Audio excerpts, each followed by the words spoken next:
ও দাদি ভালো আছেন? তুই আর কথা কইস না চান কবে টেহান নিছাস টেহা দিস না কেন? ও না দাদি, এই গরমের মধ্যে কাম করা যায় না, কয়টা কাম সাম পাইলি কাম করে আগে তোমার টেহাটা দিয়ে দিন। ঘনিয়া দিলি বাজার যাহারো কাপড় কিনা দেহারো আর আমি টেহা চাইলি তো টেহা নাই টেহা দেব ঘরের মধ্যে তো হিয়া থাকলি বউ নিয়ে থাকো। এ দাদি তুমি না কি কও, চেংরা মানুষ হুইয়া তো থাকমু, তুমি কি এখন দাদারে বলে হুইয়া থাকো না? না দাদা তোমাকে এখন আদর করে না? কইস না না তোর দাদা রে হামনো জিরুম পাগছে তোরা তিন দিন এখন পাবি না। দাদি না কি কও, তিনজনেই পারমু না, কি কাম দিবা পারমু না, মাটি ফেলাই না কাম দিবা, একলাই আমি তিনজনের কাম করবো।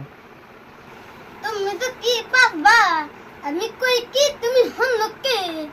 হ্যাঁ এখন দাদি মানে এখন কি কোনর কথা কইতাইছাও, তোমরা বুড়া মানুষ, আমরা তো অত দিশা পাই না, আমরা হলাম চেংরা মানুষ। তুই একটা রাস্তা যা ছিঁড়ে যান না ফুসফুস কি রাস্তা থাকবা আমি কত না দিঘে এলাম রাস্তাটা ফুসুর ফুসুর করো আই যাই করো 3 দিনের মধ্যে কিন্তু গর্দকের মতন তেহাগুন না জানাকবো আমাক। হায়রে দাদি এত রাগ করছাও কে? দাদা আবার রাইতে তোমার কিছু কইছে নাকি? তুমি তো আগে কোনদিন আবার টেহা চাও নাই।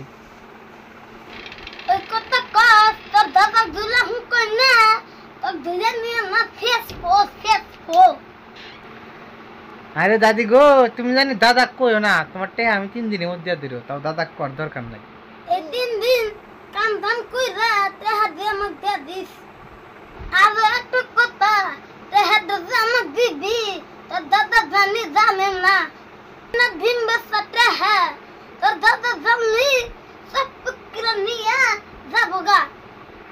হায়রে দাদি, তুমি তো দাদা লুকা লুকা ঝুলা করো, তাই তো কই দাদা এখন আইনতি করা হারে না কে?